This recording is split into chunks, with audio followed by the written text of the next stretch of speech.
Plan दिखाने के बाद आपको जो सामना करना पड़ता है वो एक शब्द है बहाना। क्या है? बहाना। अगर इस बहाने को दूसरे तरीके से हम समझने की कोशिश करें तो आपको समझ में आएगा। बा मीन्स बात, हा मीन्स हाँ और ना मीन्स ना। केवल इतनी बात है। यानी सामने वाला व्यक्ति बहाना बना रहा है तो आपको समझ जाना चाहिए कि वो आपकी बात को ना कर रहा है।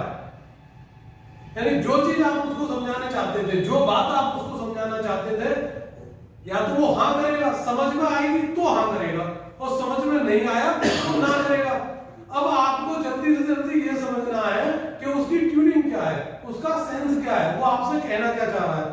कई बार हम इस बहाने में उलझे रहते हैं और बार बार एक ही व्यक्ति का पीछा लंबे समय तक करते रहते हैं।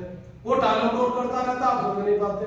अरे सर वो बहाना बना रहा है, वो आपकी बात को या तो हाँ करेगा या ना करेगा, लेकिन वो खुद डिसीजन लेने के लिए काफी नहीं है उसकी मेंटलिटी, और वो डिसीजन ले ही नहीं पा रहा कि उसे काम करना है या नहीं करना। तो अगर ऐसी परिस्थिति आपके सामने आ रही है, आप जल्दी से समझ जाए, जल्दी से समझ जाए सामने वाले की डिसीजन मेकिंग पावर कैसी है, वो आपको समझनी पड़ेगी। उससे आपका खुद का समय बच जाएगा।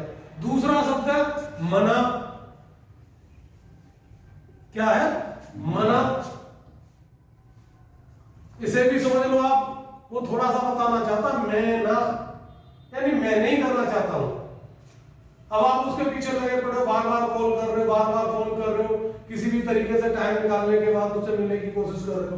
तो ये दोनों शब्द ऐसे शब्द हैं जो आपके परेशान होने की स्थिति में आपका जो समय है उसे बचा लेंगे और आपकी मेंटल स्थिति को भी मजबूत करेंगे। किस तरीके के लोग आरसीएम के व्यापार में जब आप प्लान दिखाएंगे तो आएंगे, किस तरीके के लोग नहीं आएंगे। ठीक है।